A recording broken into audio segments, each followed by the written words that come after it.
Our first guest tonight is someone who has enormous experience of at least 4 decades. He has seen the crests and trough of the profession through the lens of an accounting professional, an accounting teacher, an international speaker, and as part of management of ICAP. Currently working as president of ICAP, he has first-hand experience of facing these accounting challenges and then finding solutions thereto, including the challenges of getting new standards implemented and ironing out any issues that arise thereof. May I please welcome the President of Institute of Chartered Accountants of Pakistan, the most esteemed, Mr. Ahmad Saeed. Respected dignitaries, distinguished guests, my dear colleagues, Assalamu alaikum wa rahmatullahi wa barakatuh. It is indeed a great honor for me to address such an august gathering. I'm pleased to be a part of this wonderful event, and my heartiest congratulations to ICAP Kingdom of Saudi Arabia's chapter for putting together such an excellent show. My sincerest gratitude to all the speakers and panelists for their participation, especially His Excellency, Mr. Muhammad Naeem Khan, Ambassador of Pakistan to the Kingdom of Saudi Arabia, Dr. Ahmad Al-Maghamis, Secretary General SOPCA, Kashif Rana, CFO, Aqua Power, for gracing this occasion with a kind presence. I look forward to gaining valuable insight from the learned speakers during the course of this evening. Saudi Arabia is like a second home to Pakistanis. The fraternal relation and the religious affinity have over the years created a powerful bond which has not only well stood the test of times, but has also grown stronger and more reliable. Ever since the establishment of Pakistan, we found Saudi Arabia a staunch ally, a fact evident by the consistent collaboration to develop extensive commercial, cultural, religious, and strategic relations. The global race has not only heightened the pace of the efforts of both countries to team up more and fortify the relations by developing plans to expand bilateral cooperation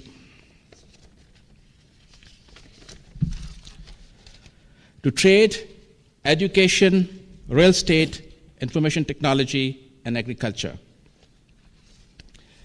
We're fortunate that since its establishment, ICAP, that is the Institute of Chartered Accountants of Pakistan, has managed to maintain consistent quality standards.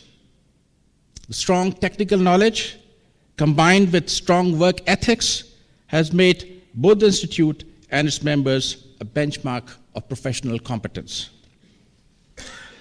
To maintain this position for more than 5 decades is a marvelous achievement, credit for which must go to our talented and dedicated members. About 24% of our membership is currently employed overseas. Our members have found the Arab Peninsula to be a home away from home, and the acceptance and the professional support has made it a viable option for many of our colleagues to live and work here. ICAP has always maintained its desire to be close to its member wherever they may be, and the Overseas Committee made this dream a reality by establishing chapters for ICAP members in the United Kingdom, Kingdom of Saudi Arabia, Canada, and the United Arab Emirates. I must also appreciate and thank the chapter's management committee for the efforts and dedication. The MOU signed between ICAP and SOPCA was part of an effort of the Institute to provide professional development avenues for its members living in the Kingdom of Saudi Arabia.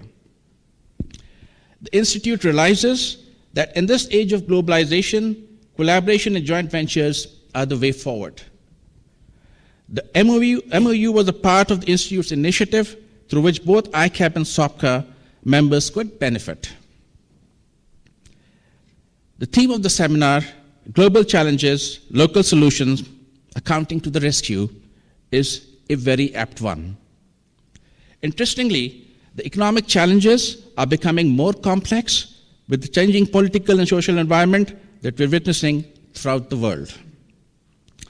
Unprecedented political unrest in the Middle East, Africa's humanitarian issues, and emerging civil society with the power to affect political scenario in India and Pakistan are not an easy combo meal for global leaders to digest. Environment and the technological issues are also gaining the due importance. However, Daniel Bowe's words come to my mind. Challenges are not presented to us as a test of our endurance. Challenges are presented to us as a formation of our strength, and they light the way forward. As we move forward in 2013, we must face the existing challenges, prepare for new ones, and take remedial measures. Often, the accountants are the ones who are sought for guidance and advice. Accountancy has evolved over the years, and so has the role of the accountant. It is incumbent upon us to anticipate challenges and identify and create solutions to tackle them. One challenge that demands our attention is the convergence of the global standards. With United States and Canada soon to converge to IFRS, the uniformity of standards is all the more important. In Pakistan, almost all IFRS, barring a few, have been adopted verbatim. The Council of the Institute has been adopting the International Accounting Standards since the 70s, and with effort, 18 international standards were notified by the Security Exchange Commission of Pakistan way back in 1986. The Institute expects to achieve full compliance with IFRS in the not-so-distant future. Adoption of IFRS is a huge challenge in which we have been successful to a great extent. But having them implemented in letter and spirit is even a bigger commitment, which demands a lot of time and resources. In Pakistan, listed and economically significant companies are required to be compliant with all IFRS and ISAs. Banks, development financial institutions, and independent power producers have been granted exemption from specific IFRS by the regulators. ICAP has also adopted IFRS for SMEs issued by IASB, subject to a few exceptions. It is also working together with the regulators to ensure that Pakistan becomes fully compliant with IFRS for public interest entities. Accounting framework for companies other than MSEs and SSEs applicable to Pakistan is largely IFRS based, except for a couple of IFRS. Today, no crisis or challenge is singular in nature. The impact is felt globally, and hence the crisis or challenge and opportunities emanating from them are also a global concern. However, the positive aspect, in the words of global citizenship, and I quote, "No matter how complex global challenges may seem, we must remember that it is we ourselves who have given rise to them. Returning to our humanity, reforming and opening up the inner capacities of our lives can enable reform and empowerment on a global scale," unquote. We at ICAP understand that the present scenario is both challenging as well as full of opportunities for our members. The juncture at which we stand requires broadening our capabilities. The Institute is committed to provide support to its membership in surpassing the hurdles and challenges of the future by providing them the roadmap for professional development. Due to the significant development and changes in the global economic landscape in the last few years, the role and profile of the modern accountant has shifted. Although the importance of core financial tasks has not diminished in any way, accountants have to sharply increase the focus on company-wide concerns, offer forecasts, manage risk, and provide insight into issues ranging from prices to production.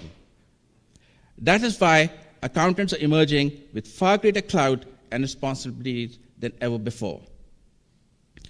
Against the backdrop of an increasingly rigorous regulatory environment following the recent global economic crisis, the accountant is expected to take the lead in implementing more robust compliances and corporate governance measures.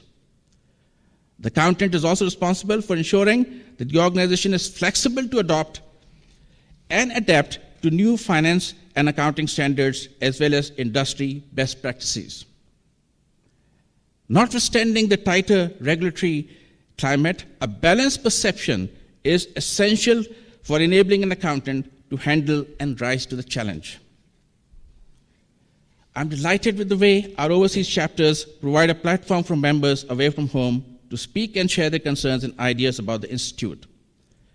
We look forward to developing new and better ties with the membership.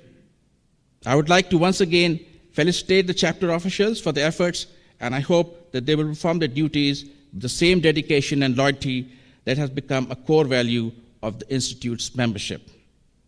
I look forward to your suggestions and the advice for further developing the Institute and the profession. For the journey forward would be successful and meaningful only if we are in it together. May Allah bless you. Assalamu alaikum wa rahmatullahi wa barakatuh.